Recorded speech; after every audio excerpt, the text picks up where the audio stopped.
c'est là où est toute la complexité en fait. Premièrement, tu dois faire du contenu pour plaire aux audiences. Avec la TikTokisation des plateformes, tu dois faire du contenu aussi pour plaire aux algorithmes. Et maintenant, troisième dimension, tu dois faire du contenu pour plaire au LLM. En fait, maintenant, les content creators, tu dois penser en 3D. C'est un peu schizophrénique, quoi. Ouais, bon, je suis peut-être avec un œil un peu puriste. On va arriver, je pense, à un moment, une espèce de saturation de content fait par l'AI. Il est plutôt bien foutu, hein. Il n'y a pas de débat. Il y a quand même ce retour, cette importance, tu vois, de la partie authenticité humaine, réelle. C'est juste trop fort, on peut pas perdre ça. J'ai la stat ici, Okay. mais c'est 41% de la Gen Z qui cherche une info en premier sur TikTok au lieu de la chercher sur Google, donc en premier, mais 65% qui va à un moment donné dans son funnel de recherche aller sur TikTok. Tu vois, Donc c'est juste énorme. Dans les 5 sources majoritaires dans les IA, tu as 3 réseaux sociaux.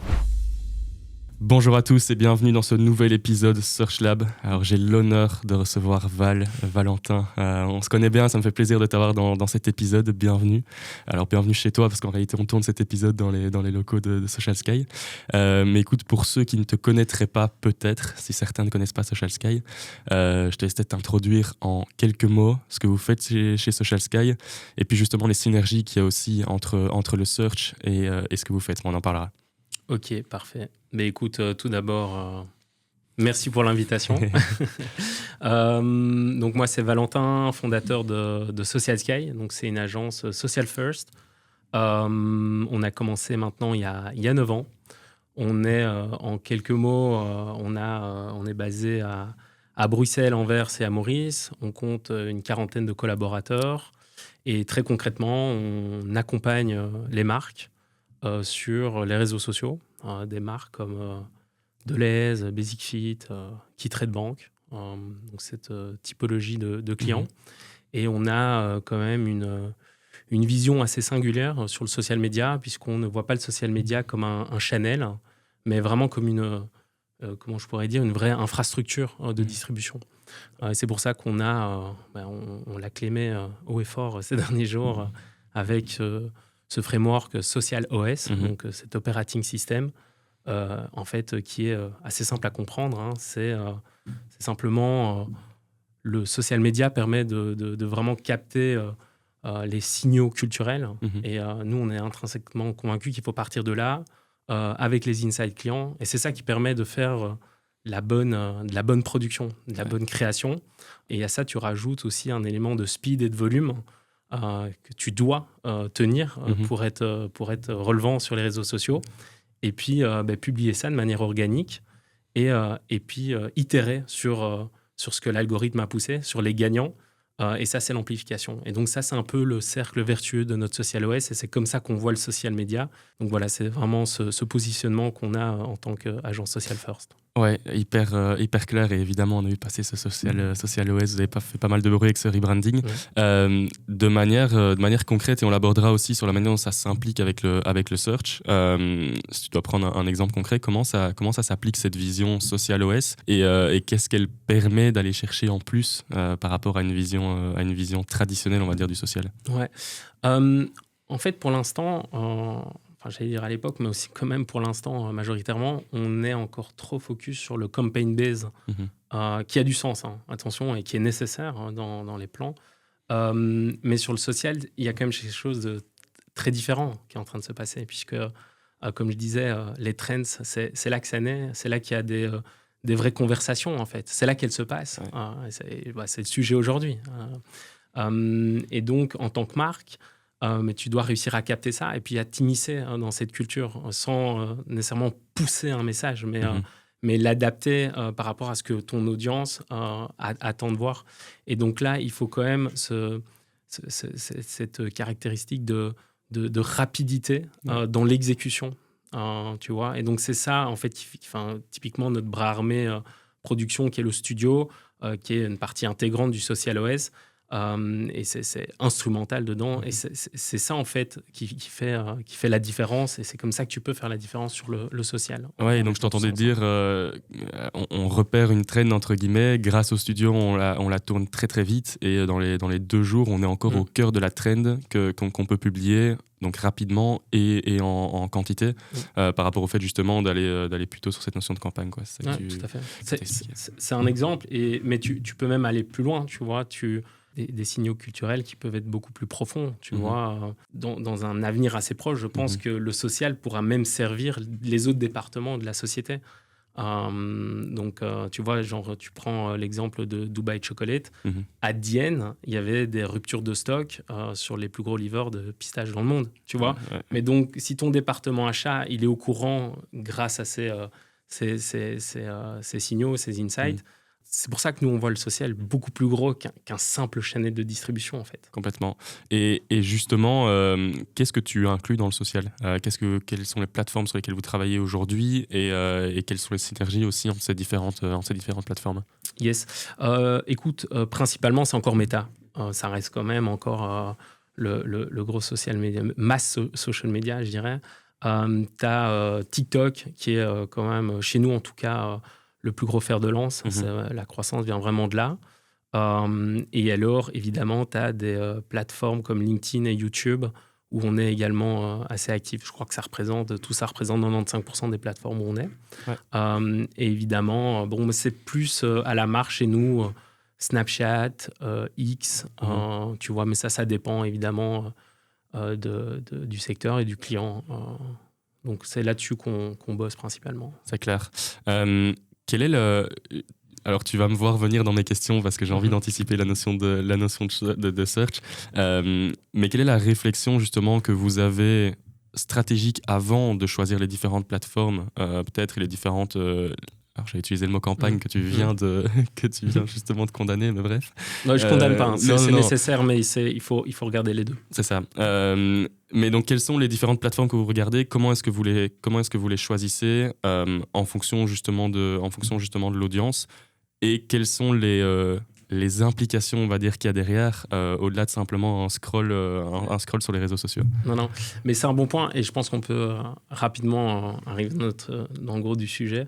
Pour l'instant, les plateformes, elles sont souvent choisies en fait par défaut. Tu vois, en fait, c'est un peu dommage, mais c'est la réflexion de l'annonceur, c'est je dois être sur Meta ou alors je dois être sur TikTok parce que le board a entendu et ça pousse chez l'équipe marketing et il faut aller sur TikTok. Et puis après, tu crées une stratégie évidemment qui a du sens basée là-dessus.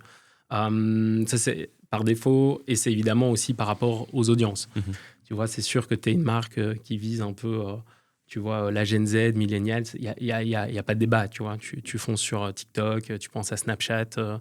Mais à l'heure d'aujourd'hui, si tu veux vraiment être bon, il faut être quasi sur tous les canaux. Parce que tous les canaux peuvent servir toutes les audiences.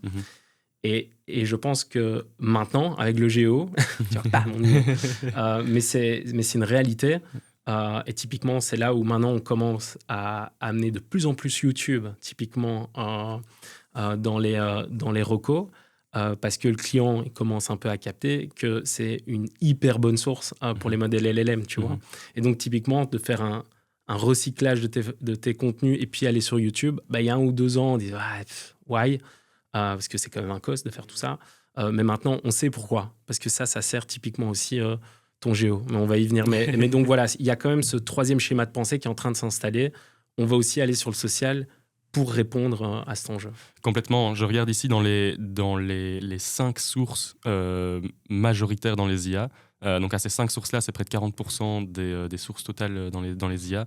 Tu as 3 réseaux sociaux. C'est à Reddit, YouTube, LinkedIn qui remontent énormément. C'est ouf. Alors on le sait derrière, on le voit dans les analyses qu'on fait. On voit aussi remonter Instagram, Facebook qui parvient à survivre dans le géo. Et donc ça a un impact énorme, mais surtout du Reddit, YouTube, LinkedIn justement. Est-ce que vous, comme tu le disais là maintenant, vous avez ressenti une demande plus importante liée à ça et est-ce que vous l'intégrez déjà En fait, on en avait déjà longuement discuté. Je crois que ce shift, il est assez logique. Tu vois, il est assez naturel. Tu vois, l'internet d'hier, c'était des pages web, des blogs. Fait de l'internet d'aujourd'hui.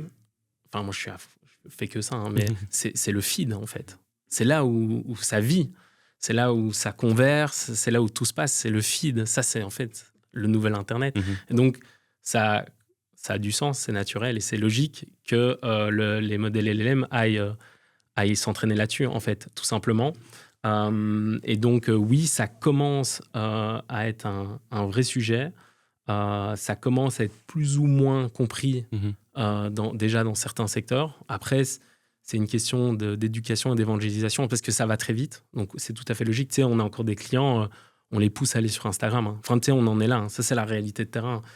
J'exagère un peu. Ouais. Plus, j'aurais dû prendre l'exemple TikTok où là, et même, ça commence à être compris. Mais quand même, c'est ça la réalité. Donc, si tu viens avec... en plus, oui, mais il faut y aller parce que tu réponds aussi à la problématique ou à l'opportunité plutôt d'être cité par les modèles LLM. Ça fait beaucoup de choses, ça va très vite, mais c'est clair que nous, en tout cas ici, c'est un vrai sujet. On est conscient qu'on va devenir instrumental dans les stratégies. Donc c'est clairement ultra intéressant. Et j'avais juste une petite question. Ce top 5, là, il y a que toi qui peux me répondre. Il est, j'imagine, très mouvant et organique. Et on sent que c'est le social media qui commence à pousser. Complètement. Et de plus en plus. Et le gros élément aussi qu'on voit, et ça on l'a vu nous, on fait pas mal de baromètres, et dans tous les baromètres qu'on voit, c'est que Google a tendance à pousser son propre écosystème. Donc YouTube. Et donc YouTube qui remonte énormément. Principalement YouTube. Alors, ce qui se passe aussi beaucoup, c'est que Reddit remonte de plus en plus sur Google. Ils avaient passé un accord et donc voilà. Mais bon, Reddit fait pas partie de l'écosystème Google en tant que tel. Mais YouTube remonte énormément. Et donc, en fait, YouTube va être, si on prend le baromètre auto qu'on fait, si je me trompe pas, Gemini, ça doit être 60% des réponses ont YouTube comme source. Ah ouais, voilà. Donc, c'est ouf. énorme. Tu vois, en fait, et par contre, dans ChatGPT, c'est 0%. Ouais, et par contre, c'est LinkedIn, j'imagine. Comme Microsoft a investi dans ChatGPT et Microsoft a... Est-ce que c'est pour ça? Ça, on n'en a pas la certitude. Mais LinkedIn remonte beaucoup plus, en effet, sur ChatGPT. Donc oui, et donc... En fait, c'est ouf. Ça va créer des biais. Enfin, tu vois, ça... Complètement. Alors que... En réalité, et ça on s'en est rendu compte, et je pense qu'on en parlait dans le dernier podcast avec José aussi, mais la population a une confiance énorme en l'IA, que ce soit en ChatGPT ou en Gemini, la réponse qui apparaît nous pense être la science infuse, alors qu'un Gemini justement va utiliser beaucoup plus YouTube. Et ce qu'on remarque aussi, et ça c'est une étude qu'on avait fait dans le secteur de la beauté, on voyait des chaînes YouTube remonter, des vidéos YouTube qui avaient 100 vues, 150 vues, 200 vues, et qui étaient prises énormément en compte dans les IA, certaines sources qui étaient prises de plus de 10% du temps en compte, alors qu'elles avaient très très peu de vues. Là-dessus, de votre côté, et j'amène il y a deux sujets que je voudrais traiter par rapport à tout ça, mais le premier, c'est au niveau des KPI. Comment vous voyez l'évolution des KPI dans ce que vous faites? Alors on sait que sur le social, il y a la notion d'engagement, certainement, il y a la notion du nombre de vues. Est-ce que tu vois arriver des nouveaux KPI justement avec toute cette évolution du social et du search et le merge peut-être entre les deux? Ouais, moi je vais être assez direct, je pense que c'est là que ça a du sens qu'on bosse ensemble, surtout quand je vois votre tool Mention Lab, nous ça a du sens d'aller coller ça après, puisque quel meilleur tool je peux avoir pour démontrer aux clients l'importance de continuer à actionner toutes ces stratégies sur le social, puisque évidemment ça sert les premiers objectifs, comme tu dis, les KPI qu'on connaît. Mais si en plus de ça, ça fait ça fait un deuxième job et que ça te monte dans les modèles LLM, en fait c'est splendide. Pour nous c'est du pain béni, tout ça, entre guillemets, ou surtout quand t'entends qu'il y a un Gemini qui regarde YouTube, t'as un ChatGPT qui regarde LinkedIn, et on ne sait pas de quoi est fait demain. Donc en fait ça montre aussi que tu dois tu dois être vraiment multi-channel, donc multi-plateforme plutôt, et tu dois être là partout. En fait le monde n'a jamais été aussi complexe pour un marketeur, parce que bon, après tu dois quand même prioriser tout ça, tu peux pas être partout, mais c'est ça qui est c'est splendide, quoi. Il y a un océan d'opportunités et de choses à faire, donc ouais. Complètement. Et si on deep dive justement dans la partie LinkedIn, comment est-ce que... Alors toi, tu l'abordes aussi d'un point de vue personnel, je sais, sur la partie personal branding aussi. Comment est-ce que vous l'abordez à la fois d'un point de vue personal branding, peut-être d'un point de vue aussi enterprise plutôt? Qu'est-ce que vous mettez en place concrètement aussi à ce niveau-là? Nous, le personal branding, notre positionnement, il est au niveau de la création de contenu en général, donc on vient juste un peu à la base. Ce qui fonctionne sur le social, franchement, c'est pas compliqué. Il faut être humain, authentique, sincère. C'est ça qui fonctionne. Ouais. Donc, tu vois, c'est vraiment ce côté polish hollywoodien qui est nécessaire sur plutôt les canaux plus traditionnels. Sur le social media, tu dois avoir ce côté un peu plus rough, tu vois. Et typiquement, c'est pour ça que le personal branding est important. Quand Nike fait une annonce, c'est bien. Quand le CEO de Nike ou le CMO, whatever, le C-level management fait une annonce, c'est beaucoup plus puissant. C'est un humain qui parle à un humain, tu vois. Mais c'est ça, en fait. Il faut revenir en fait, aux fondamentaux.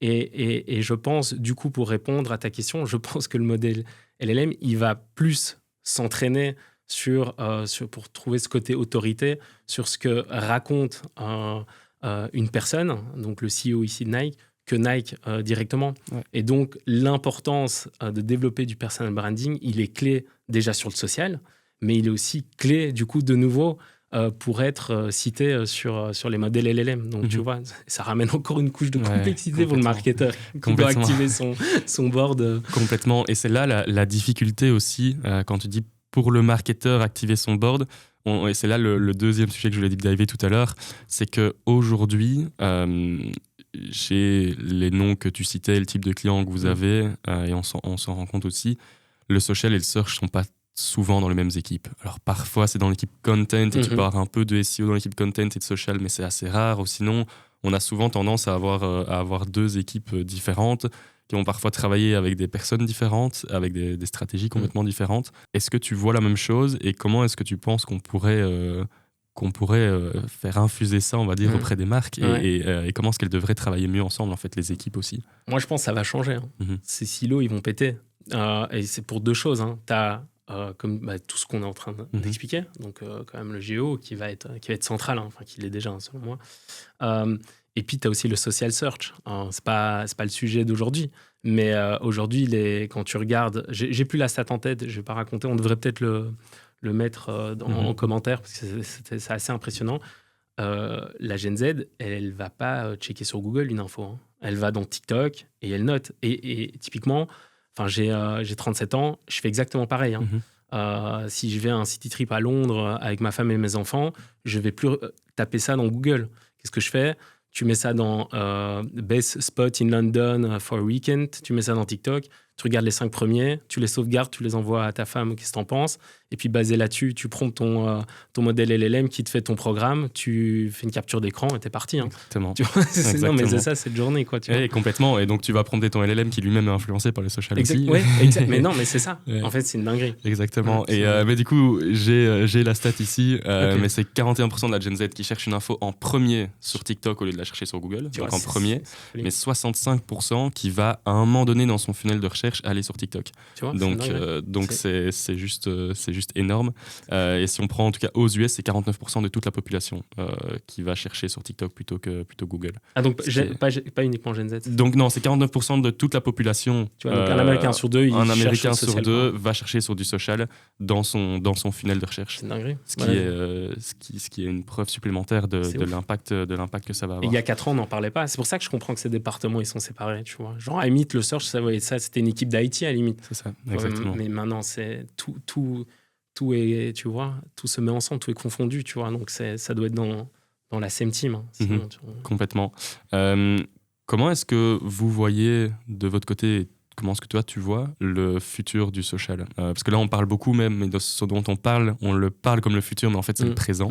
Tu vois, et on est dans une vision quand même présent / quelques mois.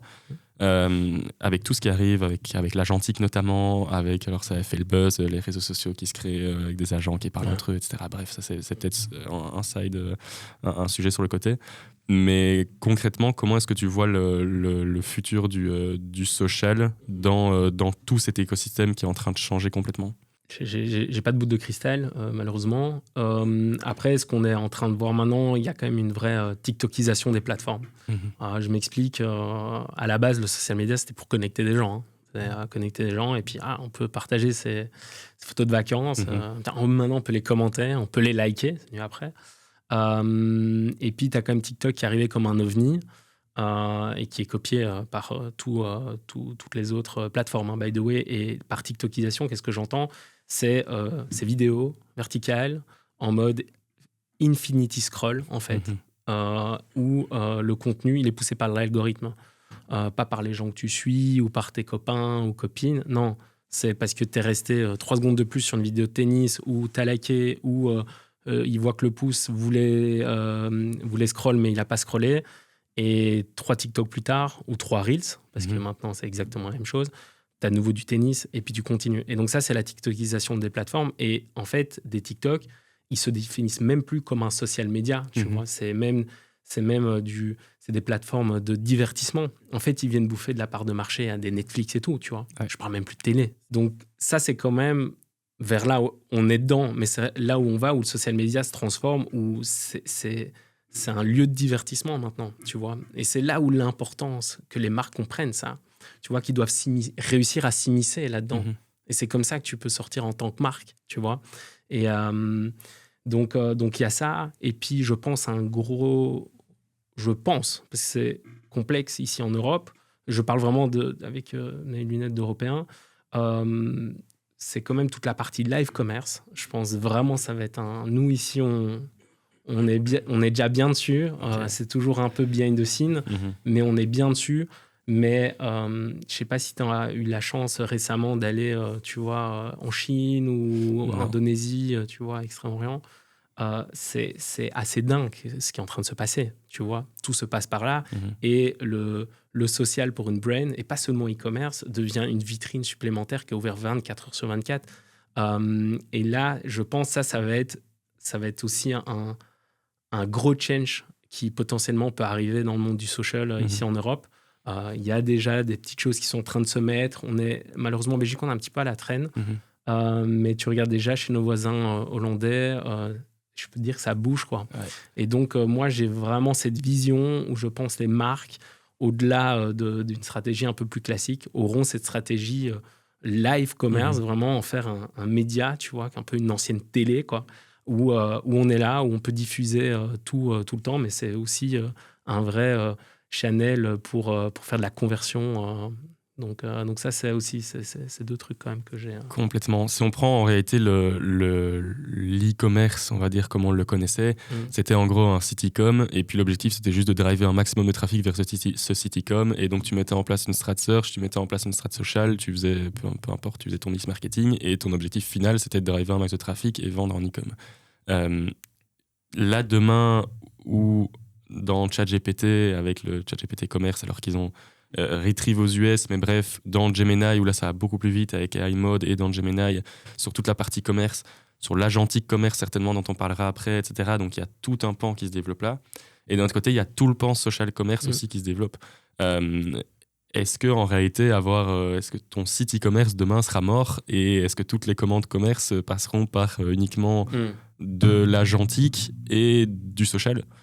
Et est-ce que ces deux vont coïncider à un moment aussi ou non ? Alors encore une fois, tu n'as pas la boule de cristal, mais je ne sais pas quelles sont tes pensées par rapport à ça. C'est un bon point. Je pense qu'on va vers ces 2 mondes, parce que c'est 2 typiquement funnels différents, tu vois. Mais je pense que les sites e-commerce vont clairement aller vers ces deux chemins.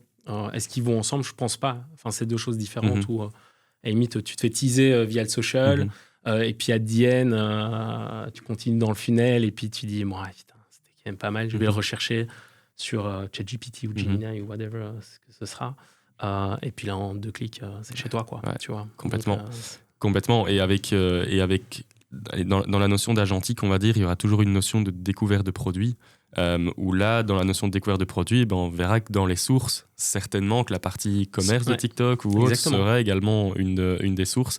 Et donc, je pense que le futur du commerce va se diriger vers ça, et où nos 2 métiers auront encore bien plus d'importance, mais surtout de synergie dans cette évolution-là, quoi. 100% aligné. Un autre point, on parlait tout à l'heure, et je reviens rapidement sur le sujet du personal branding. Comment est-ce qu'avec vos clients, vous abordez le fait de mettre en avant des humains plutôt que des boîtes ? Et est-ce que vous parvenez à faire en sorte que vos clients se mettent en scène ? Et je reviens sur ce point-là parce qu'il me paraît vraiment crucial, là où on parle justement de toute cette notion agentique poussée à l'extrême où l'humain part complètement. La notion de social poussée à l'extrême où du coup l'authenticité et l'humain doit être là. Donc en fait, on va vers les deux extrêmes dans ce dont on parlait sur l'évolution du commerce. Et donc si on revient sur la notion d'humain, est-ce que vous parvenez aussi à ce que vos clients se mettent en scène et à avoir plus d'authenticité chez vos clients ? Ouais, ça se débloque, vraiment. On le voit de jour en jour. Ça avance vraiment dans le bon sens. Les marques commencent à le comprendre et à y aller. Surtout que nous, on a chez Social Sky, on a vraiment une solution clé en main avec nos community managers qui sont aussi sur la partie acting. Donc, en fait, ça aide vraiment les marques à se débloquer. Parce qu'aller caster en interne des gens qui sont à l'aise, qui comprennent les codes, et puis il faut quand même un peu de talent derrière pour tout ça. Donc là, on arrive vraiment à résoudre ce souci. Je pense que c'est une de nos clés qui supporte la croissance pour le moment. Où il y a encore un blocage, c'est sur la partie plus, je dirais, C-level. Où dans certains secteurs, enfin, quasi tous. Ce serait, dans un monde idéal, en fait, il faudrait prendre la parole en tant que CEO ou whatever, comme on appelle. Et là, c'est complexe. Et j'ai l'impression, quand même, c'est très propre à notre marché. C'est-à-dire qu'en France et aux Pays-Bas, tu vois que c'est beaucoup plus simple de s'exprimer, de partager, alors que chez nous, tu as quand même encore... c'est très belgo-belge ce sentiment qu'il faut être discret, il ne faut pas trop partager, on pourrait brusquer, on pourrait choquer. Tu vois, le vivons heureux, vivons cachés, il est quand même très fort, donc ça met plus de temps. Après, il y en a, ils y vont. Plutôt notre génération, on y va, on sait pourquoi on le fait. Et donc, il y a quand même plus d'éducation à amener, enfin, évangélisation plutôt.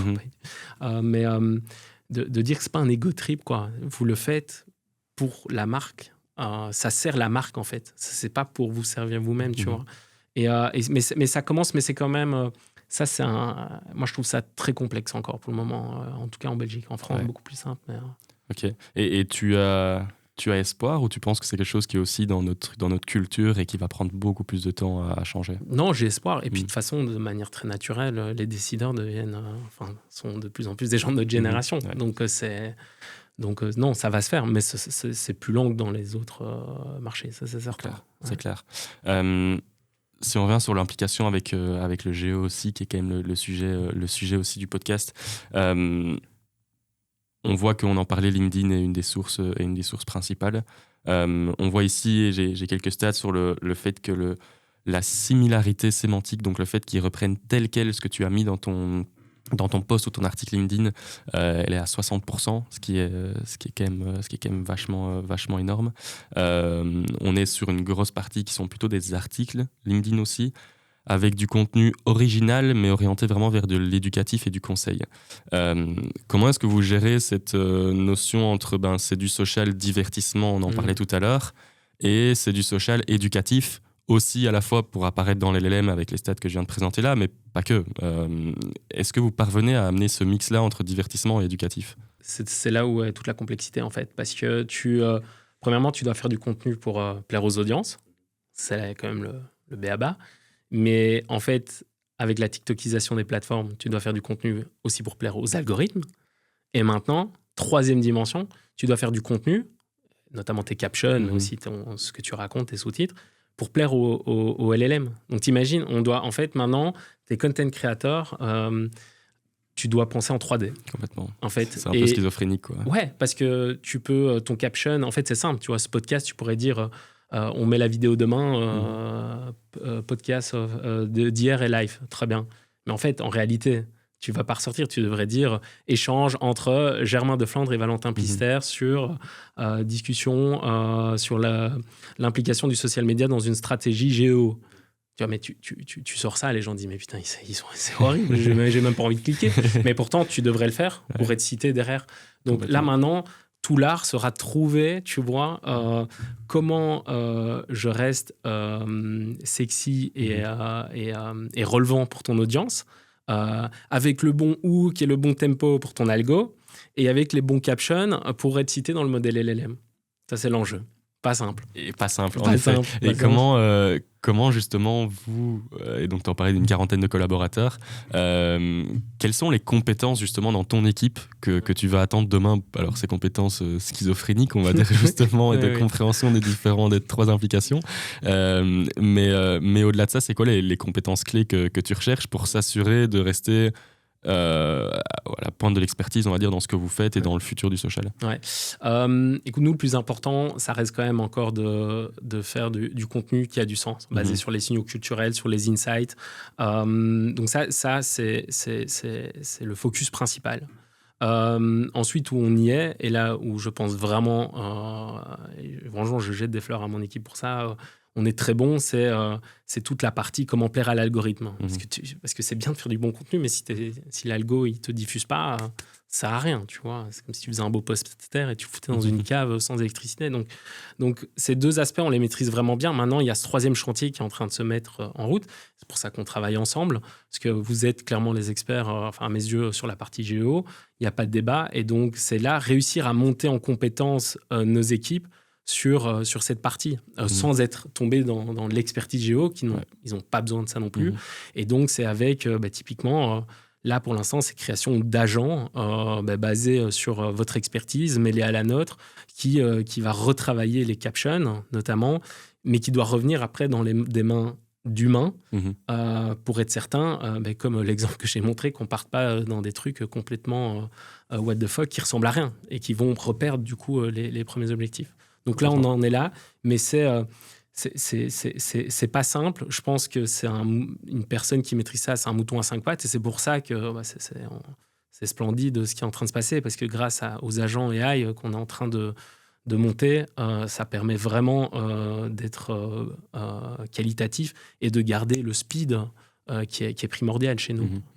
Et là-dessus, un des autres éléments, certainement, c'est aussi Reddit, dont on a encore peu parlé, mais qui est une des sources principales, où là, tu es encore plus dans cet aspect communauté, forum, conseil, justement, et où les marques peuvent venir pleinement s'y intégrer et amener cet aspect authentique, humain, tout en évidemment se positionnant, et où certainement Reddit, qui à la base est plus américain, mais va devenir aussi beaucoup plus un réseau social /forum utilisé concrètement et pris en compte par les IA. Et donc on va se retrouver aussi, je pense, dans cette schizophrénie sur Reddit. On s'y retrouve déjà aujourd'hui et qui sera encore aussi vachement importante. Reddit, c'est un sujet. C'est vraiment c'est impressionnant, c'est malin ce qu'ils ont fait. Après, c'était eux les mieux positionnés, mais ils se sont fait un petit contrat avec tous les modèles LLM.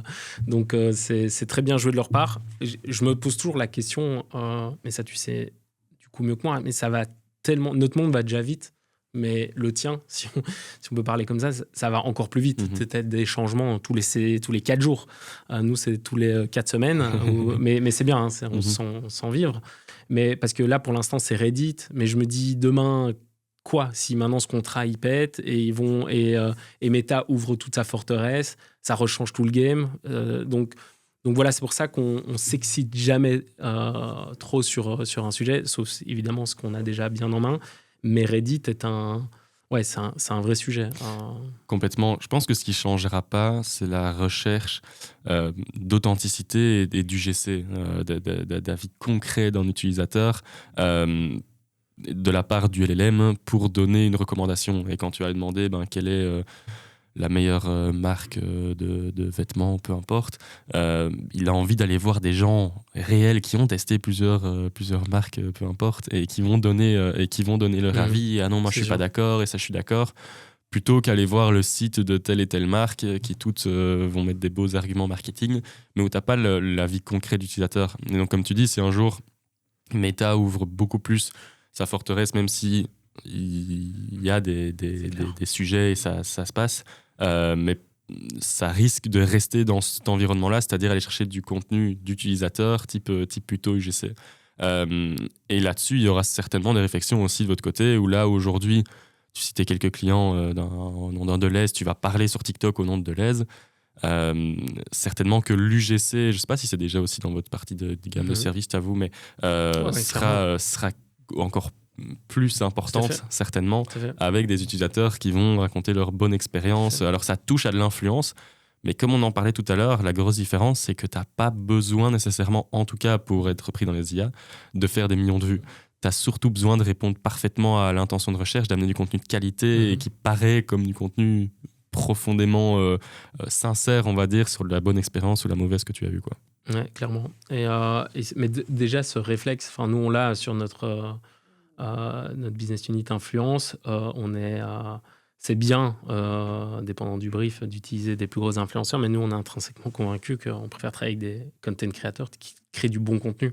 Donc, tu vois, de nouveau, ça se joint exactement à ça. Tu préfères avoir un content creator qui va te faire le bon caption, mais bon, tout ça, c'est là où va être la complexité, parce qu'il ne peut pas perdre en authenticité par rapport à son audience, mais il doit faire aussi le bon caption et le bon copy dans le discours pour pouvoir plaire au LLM, tu vois. Donc, en fait, c'est un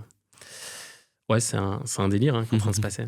En fait, les captions, tu vois, ça va devenir le nouveau metadata layer du social media, tu vois. En fait, c'est ça.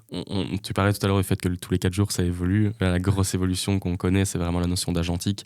Là où l'IA te répondait, demain, elle fera des actions pour toi.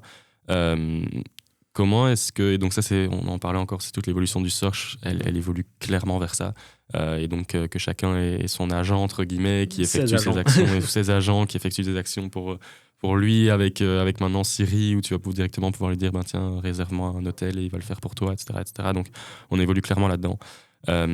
Comment est-ce que tu penses que les réseaux sociaux vont évoluer avec l'agentique, ou est-ce qu'ils vont rester... Et on en parlait tout à l'heure sur l'évolution du social, donc j'entends sur le fait beaucoup plus humain, justement, etc. Est-ce que tu penses que l'agentique va s'immiscer un jour dans le social ? Non, je ne vois pas directement le lien. Et plutôt alors sur la création de contenu ? Non, mais... Ah oui. Sur la création de contenu, oui. Peut-être, mais tu vois ça typiquement... je suis peut-être avec un œil un peu puriste, mais on va arriver, je pense, à un moment, on y est quasi, sur certains, une espèce de saturation de content fait par l'AI, qui est plutôt bien foutu, il n'y a pas de débat. Mais nouveau, il y a quand même ce retour, ou cette importance, tu vois, d'être de la partie plus authenticité humaine, réelle, tu vois. On a besoin de ça en tant qu'humain, tu vois. Donc ça, je pense, c'est juste trop fort, on ne peut pas perdre ça, tu vois. Contrairement justement à la partie agentique où finalement, ça, c'est juste pratique. C'est juste du gain de temps, tu n'élimines rien. Donc, pour moi, c'est deux choses quand même assez différentes. Donc, oui, l'agentique va pouvoir, je pense, peut-être aider certains content créateurs. Mais derrière, si tu veux de nouveau sortir dans le feed, il n'y a pas de secret, tu vois. Il faudra avoir le bon angle, les bonnes idées. Et ça, typiquement, c'est encore, je pense, pour les prochaines années, un cerveau humain qui peut te permettre de faire ça, quoi. Et est-ce que tu le vois, du coup, comme on a parlé sur cette schizophrénie entre avoir un brief pour créer du contenu très orienté IA, en même temps orienté humain, etc.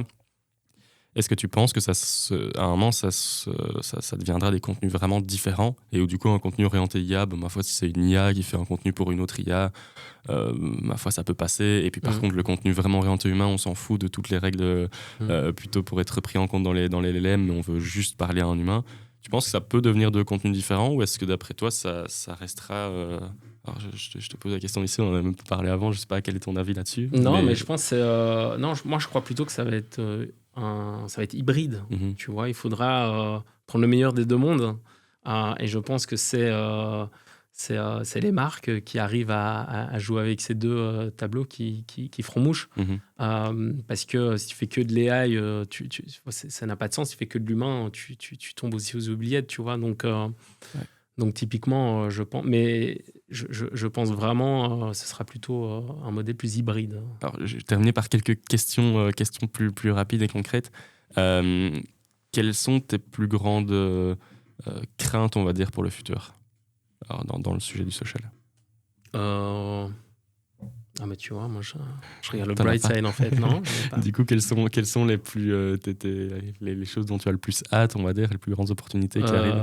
J'en ai parlé rapidement, c'est un sujet vraiment qui m'excite, c'est le live commerce. J'ai l'impression que ça peut ouvrir vraiment un nouveau monde à tout le monde.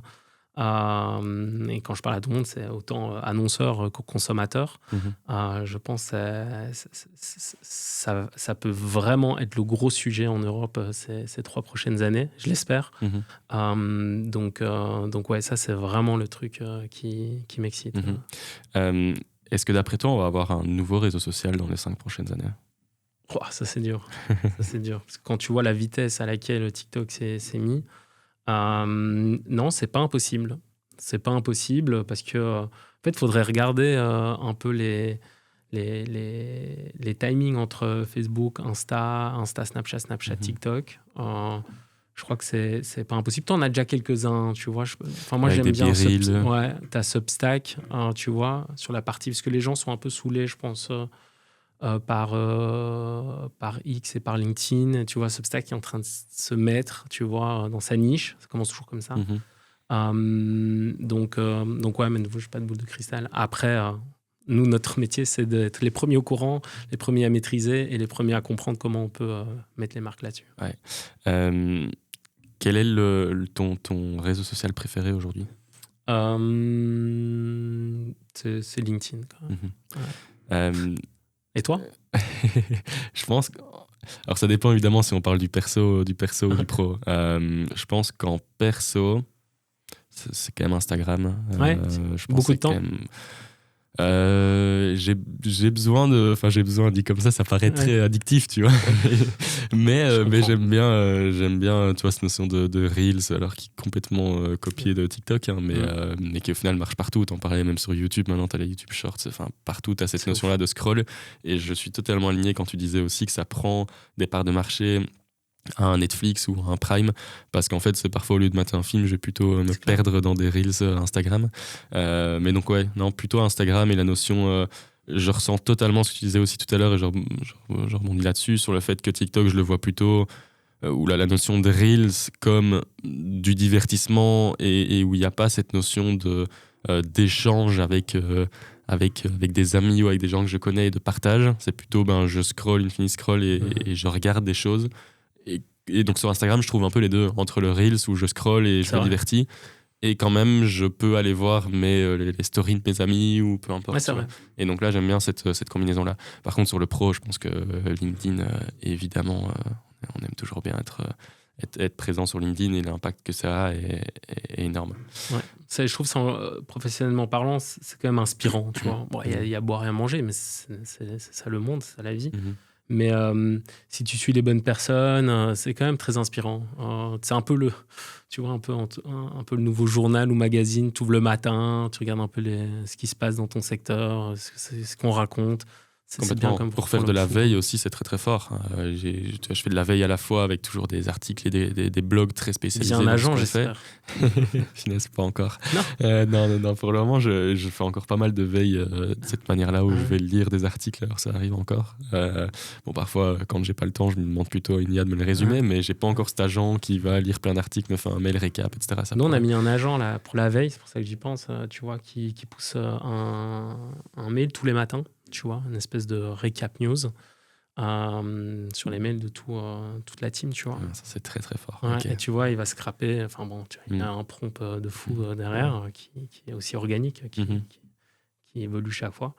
Et tu vois, ce genre d'agent, tu vois, tu te dis, il y a quelqu'un dans la team qui s'appelle agent, je ne sais plus comment on l'a appelé, et qui toute la nuit va scraper tout, puis qui résume bien. Et puis comme ça, tu vois, tu as ton digest, tu es sûr comment on est tous un peu au diapason. Et si tu veux une info, tu rentres dedans. Ouais. Tu vois. Mais c'était justement ma prochaine dernière question. Quels sont les sites ou les agents ou les personnes que tu recommandes de suivre pour faire ta veille sur le sujet du social, et donc social search, l'implication du social dans le search aussi, mais vraiment le sujet du social? Ouais. Frédéric Van Damme, déjà, mon associé. Non, je pense que sur notre marché, je pense en tout cas, on essaye, parce qu'on a ce rôle, je trouve, à jouer en tant qu'agence. On est très fiers d'être spécialiste. Donc, on a quand même ce rôle, cette mission, tu vois, de partage et d'essayer de comprendre ce qui est en train de se passer sur notre marché, et de réussir à le traduire, le grossériser pour ceux qui sont intéressés. Et donc, on partage quand même pas mal de choses.